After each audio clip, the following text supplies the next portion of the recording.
Disclaimer. In today's story, I will be discussing the murder, dismemberment, and sexual assault of an adult man. This chapter may be triggering for some listeners, and this will be the only warning, so please do not listen if you are sensitive to this topic.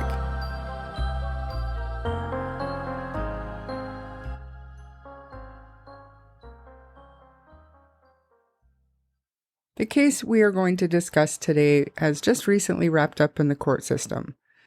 So Green Bay, Wisconsin is a city where the Fox River empties into the Green Bay, which is an inlet of Lake Michigan. It's about 180 kilometers north of Milwaukee, which unfortunately is most known for being the home to one of the world's most infamous serial killers, Jeffrey Dahmer, who will end up having a disturbing connection to the case that we're going to be discussing today. Shad Therian was born in Green Bay in 1997. He's remembered as a kind and compassionate individual. Shad was not only talented in art, but also had a passion for wood carving. Shad had been a Howard Suamico School District and Bayport High School student from 2010 to 2015. His parents are Tara Pakinage and Michael Therian. Shad's mom said that he worked with his father and his grandfather at their family business, and that he enjoyed camping, games, and spending time with his family. He was very kind and compassionate, who often thought of others before himself. Shad was a decent human being, and the only time he faced legal trouble that I could find is when he was arrested in 2021 for disorderly conduct and resisting an officer. I don't really have any other details other than that, but I don't think that's a big deal. Now, Taylor Schabusiness was born Taylor Denise Coronado on November 11th, 1997. She grew up in Green Bay and attended Preble and Bayport High School. She married Warren Schabusiness in 2017, and the two had a child in 2021. That child did and currently lives with the grandparents. Warren reportedly was a drug abuser and introduced Taylor to meth, crack, and other drugs. According to her Facebook profile, Taylor worked as a cashier at Walmart. She enjoyed listening to music, watching horror movies, and reading books. She also had an interest in true crime and claimed to be a fan of Jeffrey Dahmer. So just really quickly, in case somebody out there doesn't know, Jeffrey Dahmer killed and cannibalized at least 17 young men and boys in Milwaukee between 1978 and 1991. We'll probably do an episode on him later, but that's the long and short of it. Jeffrey was actually murdered while serving his prison sentence, I believe in November of 1994. Taylor has a history of mental health issues and substance abuse. She has been receiving treatment for bipolar disorder since she was in the 7th grade. She was always forgetting or straight up refusing to stay on her medication, and for anyone who has a mental health issue, this can be so detrimental to the effectiveness of the medication. From what I understand, every time you stop, they either have to up your dose or change the cocktail in order to stabilize your mood. So you do more damage to the chemical imbalance to your brain every time you suddenly stop taking your medication. She also had a previous criminal record, including a recent conviction for fleeing, eluding, and obstructing a police officer. She had been sentenced to 3 months in jail on January the 4th, with work release privileges, and that's according to online court records. I'm not sure if this means she was out of jail on work release at the time of the murder or how she was being monitored. I will try to find out in the coming weeks, but that's all I know for now. Shad and Taylor had been friends since high school and were involved in a friends with benefits type of sexual relationship, and that was according to Taylor's friends, family, and the statement that she herself would give to the investigators, specifically saying that Shad was her buddy. Taylor picked Shad up around 9:30 p.m. on February 21st, 2022. Taylor said she and an unidentified friend and Shad had got some drugs and went to an Eastman Avenue apartment where Taylor had been living with a roommate, where all three smoked some marijuana.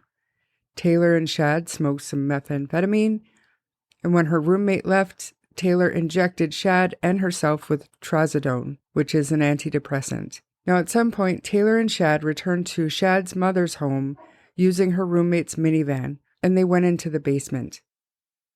About 5 minutes after they went into the basement together, Shad got out 2 metal silver chains, one that he had around his neck already and one that he gave to Taylor. Taylor told police that they were just like dog choker collars, and she said that choking had been part of their sex acts in the past. Shad laid face down on the bed, and Taylor said she went crazy and began to choke him with the chain.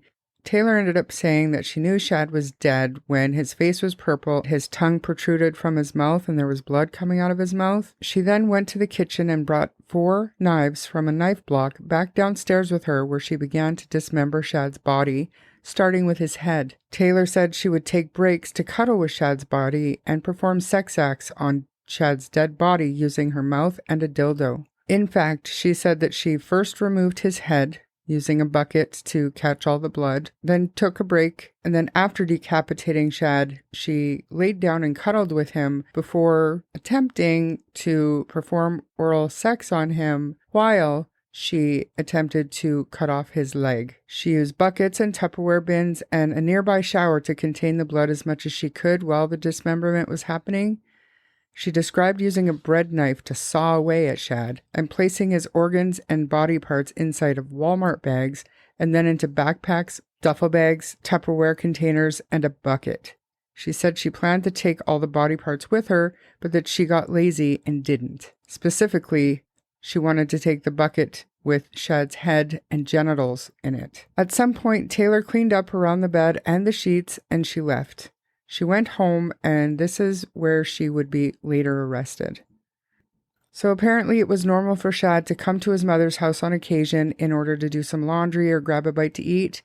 The night of Shad's death, however, his mother, as well as her boyfriend, were woken up by the sound of a storm door slamming. This is when she went to see what was going on and noticed there was a light on in the basement. She went downstairs to turn the light off and noticed a bucket with a towel over it at the bottom of the stairs. When she removed the towel and looked in the bucket, she saw her son's decapitated head inside. Overwhelmed with shock and grief, Shad's mom, Tara, immediately rushed upstairs to wake her boyfriend up, whose name is Steve Hendricks, and together they called 911 to report the horrific ordeal.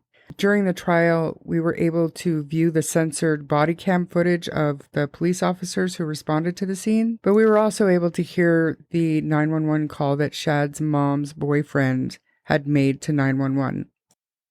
County Public Safety, how may I help you? Yes, I'd like an officer at 829 Stony Brook. My friend just woken me up and swears that she found her severed head of her son in the basement. The address, sir? 829 Stony Brook. Okay, S-T-O-N-E-Y? Is it EY, right? Yes. No E, just L-Y. Is that a house, apartment, or duplex? It's a house. What's your phone number? My number is 327-3748. My name's Steve. 327-3748? Yes. What's your last name? Hendricks.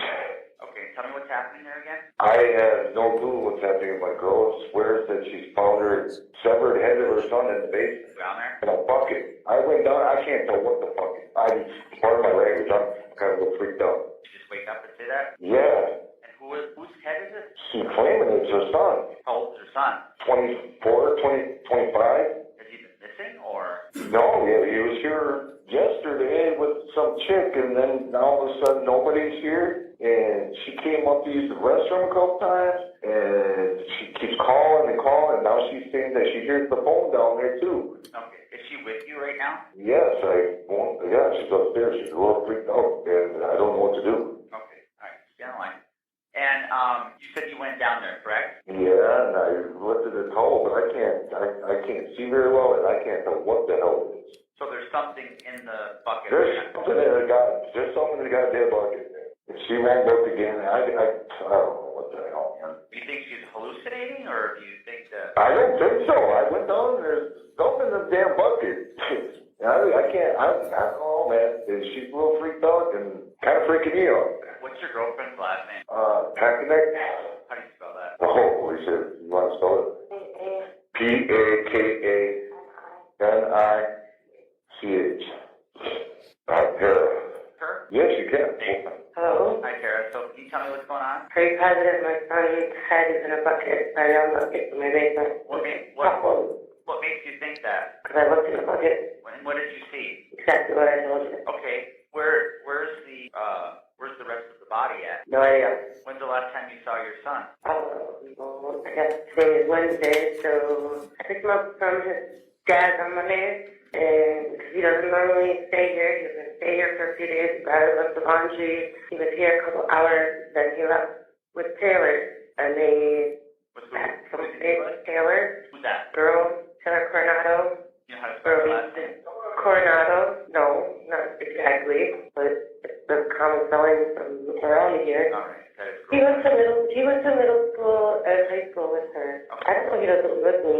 When's the last time you saw him? Well, he left with her. They both came back. I believe they both came back while we were sleeping Monday night, and I assume they slept all day yesterday, so I haven't seen him since Monday night physically. I thought they were sleeping all day. I was gone for a little while yesterday, Tuesday. He's 25, and I'm going to basement. Alright. What are you doing? You know what I mean? Alright, well, we've got help. And then I heard my door and her minivan start, and I went downstairs and I went to the bathroom. The lights were out in the basement. So I went to turn them off, and I looked around and I was there. So then when I turned around to come back upstairs, there was a 5-gallon bucket with a towel over it. And I'm like, oh great, that's why they're out here all day yesterday. They were pissing in a bucket. And I looked, and that is not what was in that bucket. Alright, ma'am. I have officers that are headed over to your house right now, okay? Head over. Okay, I'll go down there. I guess just stay away from it. Just stay away. From that area, but we're on the second level, so we're gonna go down to the kitchen and not to the basement. Okay, yeah. We can answer the door and stuff. Okay, alright, ma'am. My 16-year-old daughter is sleeping. Excuse me? My 16-year-old daughter is here sleeping. Okay. So they do not make a lot of noise. I don't know. Okay, just let them know that. I'm sure they won't try, okay? My heart is gonna jump out of my head for being so. And, I mean, you're sure it couldn't be like a fake head or something? Not touching it. I'm not looking at it again. Okay. Alright, ma'am. Just go ahead and wait for the officers, okay? Okay. Alright. Thank you. Could you even imagine? Like, I can't at all. So police were fairly quick to respond to the call. And like I said before, you could go online and you can watch the police body cam footage as they go down the stairs and they look around, they look in the bucket a number of times. And I think, to me, it seems like they can't believe what they're seeing.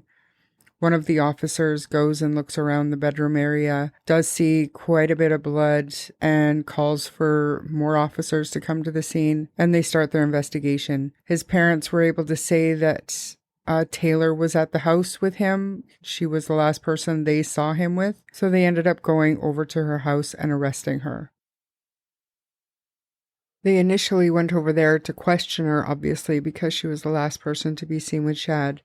But after noticing blood on her hands, they placed her under arrest. And this is actually more body cam footage that you can go online and see. I might as well link it to the show notes for you. During her interrogation, Taylor first starts to say that she blacked out. She doesn't really remember anything that happened. But then it doesn't take too long for her to start telling officers in painful detail the absolutely disturbing events that took place and the acts that she committed on poor Shad. Apparently, the two had gone to his mother's house and they smoked more meth in the basement before they started getting into a sexual interaction, consensual sexual interaction, where Shad laid on his belly and she took the choker chain that was around his neck and pulled on it. And she thought maybe she was taking it too far when Shad started choking and struggling and ended up coughing up blood. But she actually says in the interrogation video that she liked it. She liked the feeling of choking him, and she was pulling hard. She said it seemed to take 3 to 5 minutes for Shad to stop struggling. So that's pretty disturbing. She went on to tell investigators that she was sawing and sucking at the same time, all over Shad's body. She also described how she would grind herself on the body while cutting. And absolutely crazy, horrific details. So I'm going to play a few different clips of the interrogation. There's, I think, 4 in total. And in every single one of them, she is just as candid, and I don't know if I would say pleased with herself, but just not, she's not trying to hide anything, I don't think. She is talking very openly about these deranged things that she did to her friend. So let's listen to just a few clips. Is that also when you used the dildo? Yeah. Did you have sex with his body at all? At any point, or any type of sexual contact? Obviously the dildo and stuff, Put but... the dick in his ass. I grinded on him, I put the dick in his ass. You grinded on? Yeah, I listened. Did you ever put his penis in your vagina? Okay, you just grind on him? Did you see before that you performed a roll on him? Okay, and that was after he was dead? And then he got happy. He was like half hard while I was still sucking while he was dead. Yeah. Okay. And was that part of playing with him, or? That is part of playing with him. That was part of playing with him. Did you? Actually, I was just severing his head while I was doing that too with him. You were sucking his Yeah. So it wasn't only a couple hours before you severed his head? Or did you fall asleep at any point in time? So how long do you think you were in that basement? Because you didn't leave until like 3 or 4 this morning, right? But what about during the day? What did you do during the day? I don't know, like I was kind of like dozing off, nodding out. He was dead already? Was his head still on? No, I took that off. That was the first thing I took off. Okay. I wanted the head. What about the rest of his body? I didn't even take it. And then, the rest of his body, it's, like on the fucking, I don't even know what it is. It's in a big blue container, Just a big container? Tupperware. It's like a big Tupperware. It's not a Tupperware, but it's a Tupperware container, like a big storage code? yeah, one of those. And then So that's where body parts are in? Or I thought they were in a black bag. they're scattered around. Okay, so both probably. But when did you start, cutting up his body? Wow, like almost right away. I was sucking and cutting at the same time. Okay. Then what about the rest of his body parts? Did that take all day? Did you? I was getting pissed off at the dismemberment process, actually. Did it take a while? It took a while. Yeah, because I was nodding out. So Okay, so you're kind of slipping, kind of nodding in and out. Have you taken any other drugs? I should have took drugs. I probably would have helped, but I didn't. Did anybody ever come downstairs at all? Tara came down. She came downstairs and then with the kitty cat, and then she set the kitty cat down. Yeah. Did you talk to her? I'm like, hey Tara. I don't know, it's just weird. Cause it was an open space, there was no closed door, and I'm like, it was weird. She saw anything? I have no idea. I don't even have to ask her. With the big cat, So you think she came down at one point and dropped the kitty cat off downstairs in the basement? Yeah, she just came down there to drop the cat off, to go use the kitty litter, Okay. the box, and then she went right back upstairs. Yeah, and then, Alright, so then throughout this process, you would cut off a body part with one of the knives, and you would put it in the bag or the tote or something like that? yeah, I was still tweaking out, so I'm gonna get on it, and then I'm like, wow, it's getting dull. So I grabbed another one, and then I was cutting it, and it was getting dull. And I was tweaking, so I'm like, oh shoot, I haven't done that. I didn't mean for all this to happen, and I'm like, I fucked up, I know I fucked up, and I'm like, shit. Yeah, I'm sorry. That's what happened. Well, it's feelings, got a mom and a sister and a dad and family, and more of being sorry, you killed them. You're gonna tell the sister sorry. Didn't mean for that to happen. You didn't mean to kill them? But you didn't try to help them? No, I didn't, no. It works both ways, like I have no idea, You knew he was gonna gotta die. be put into change. Right, you knew he was gonna die, so. I mean, I didn't, but at the same time I woke up like, fuck, that's bad. I didn't know what to do, cause he was gonna be like, ah, fuck, I didn't know. You know what I mean? Cause I don't know. But you liked it?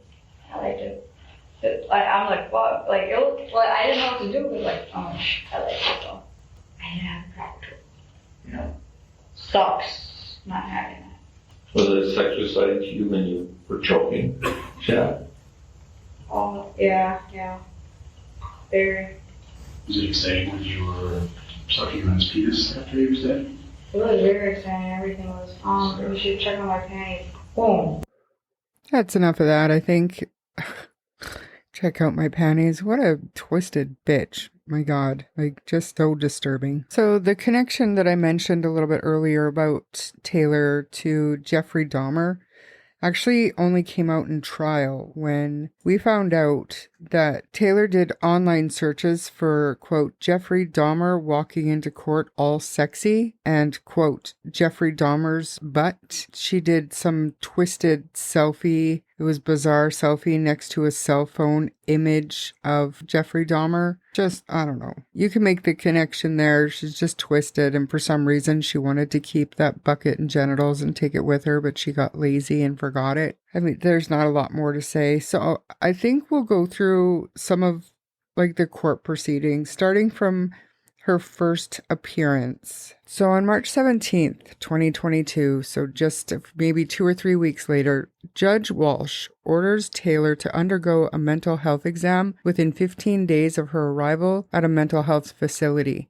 It's the first of several discussions of her mental health. By April 13th, 2022, the judge says a court-appointed expert evaluated Taylor's mental health and found that she was capable of assisting in her own defense. Her defense attorney, whose name was Jolie, asked the judge to appoint an expert to conduct a second evaluation, saying that his client had been diagnosed with a mental disorder as early as the 7th grade, but obviously the judge basically said, hire your own expert. And then on May 19th, 2022, after a 4-hour hearing, the judge ruled that Taylor was mentally competent to assist in her own defense again. At the preliminary hearing on June 2nd, 2022, Brown County Court Commissioner Paul Burke found probable cause that a felony had been committed and then scheduled Taylor to be arraigned on July 5th, 2022. At that arraignment, Taylor appeared in court. She didn't speak. It was just a very brief arraignment. So did exactly what Kohlberger did when he stood silent. So Judge Walsh entered not guilty pleas on her behalf to first-degree murder, the dismemberment charges, and also the sexual assault charges. On September 1st, 2022, Taylor's attorney changed that plea of not guilty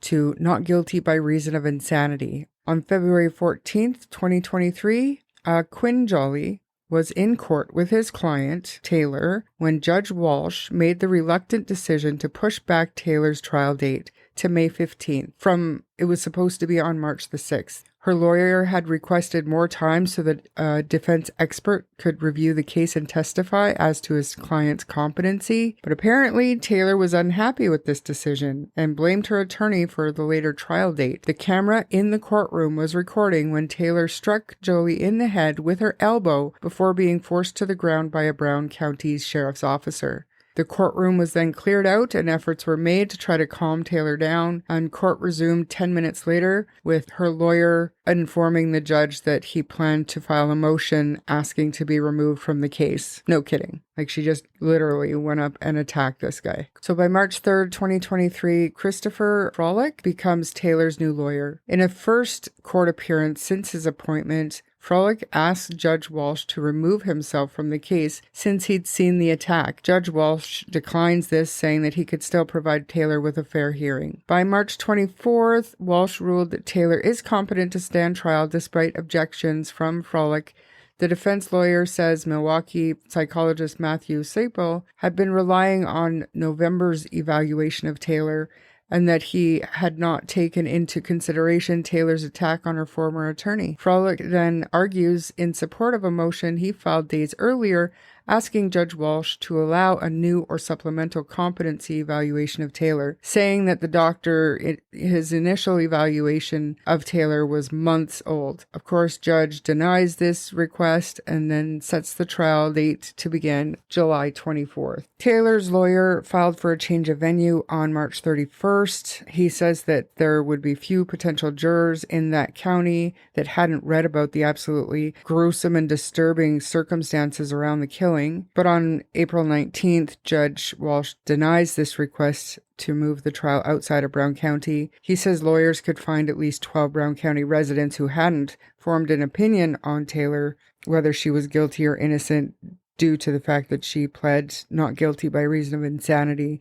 They would have to hear that evidence anyways. On May 5th, Taylor's lawyer asked for yet another evaluation, saying that the one done last year is no longer current.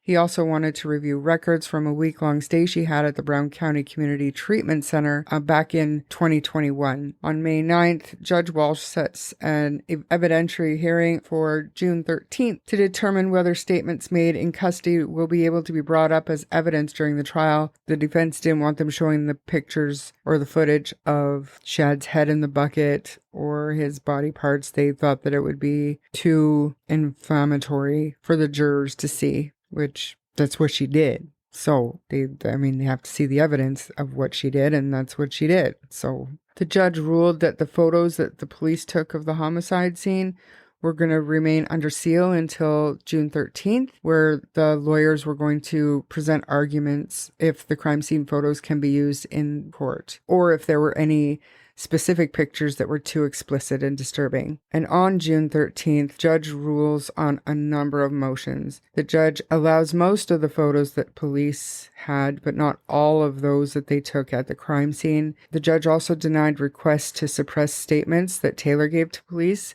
We heard some of those, and wow.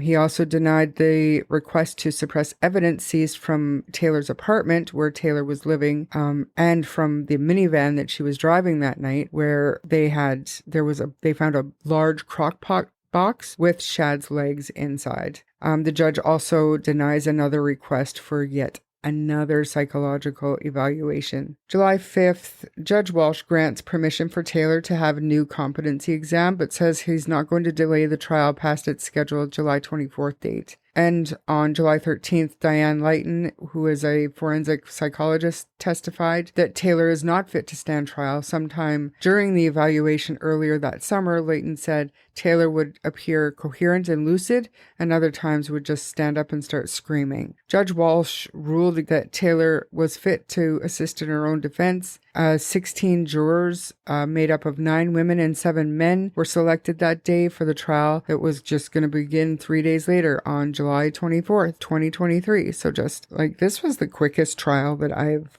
watched, like the higher profile trials. This was the quickest one that I think I've ever watched. The trial begins with opening statements from the DA's office and her attorney. The victim's mother testified about how she discovered her son's severed head in a bucket in the basement. Police officers who were at the crime scene testified about their investigation. Then the next trial day, medical examiner testifies that Shad died of strangulation and that his body was then mutilated and dismembered for several hours afterwards. By July 26th, everything had wrapped up and closing statements were given. The jurors were sent to deliberate, and after only 50 minutes, the jury returns guilty verdicts on all counts. Earlier that day, Green Bay police detective testified about his interview with Taylor hours after Shad's death was discovered, and the prosecution and defense presented their closing arguments. The jury returned its verdict Thursday evening in the second phase of the trial. That same jury on Wednesday evening found Taylor guilty of first-degree intentional homicide, third-degree sexual abuse, and mutilating a corpse in Shad's death. So the following day, on the 27th, was when jurors got to hear from psychologists about Taylor's mental health state when the crime occurred. Taylor showed evidence that she was suffering with a range of mental issues when she was evaluated at the Brown County Jail in 2022 and 2023. Diane Lighton, that psychologist that we talked about before, said that when she testified for the defense, under questioning from the defense attorney Chris Froelich, she had said that Taylor, who had thrown a plastic chair at her during an evaluation, was a psychotic person off the scale. In fact, she said, "I have never seen such a psychotic person," pointed at Taylor and said, "That is a psychotic person." It was kind of dramatic, I'm not going to lie. In April of 2021, she was under a civil commitment order because she was mentally ill, her lawyer argued. The prosecution said that the issue for jurors, though, is Taylor's mental state when the crime was committed, not in 2012, not in 2014, not in 2021, but when Shad was slain in February of 2022. At stake for jurors who will be asked to decide this shortly after 5 p.m. whether Schabusiness will spend the rest of her life in prison for first-degree intentional homicide or in a mental health facility. Psychologists who testified for the prosecution obviously were skeptical about most everything that the defense psychologist had to say, but I mean, that just stands to reason. In any case, later that same day, on Thursday the 27th, the jury came back and found Taylor not insane, so she was just found straight up guilty. So she's going to be sentenced in September for those charges, and she will end up going to jail. Wisconsin is not a death penalty state, so the maximum she is facing would be life in prison.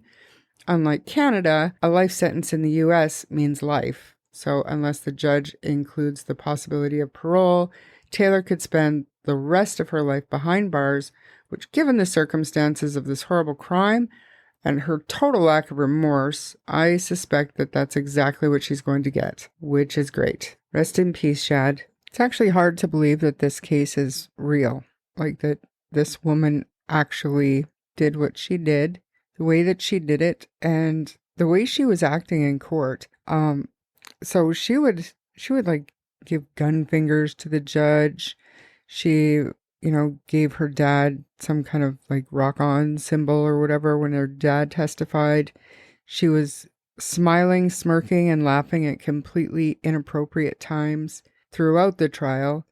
So I mean, I don't doubt that she's mentally unwell, but it's not whether or not she suffers from mental illness. It's whether or not she knew what she was doing was wrong when she did it. And she did.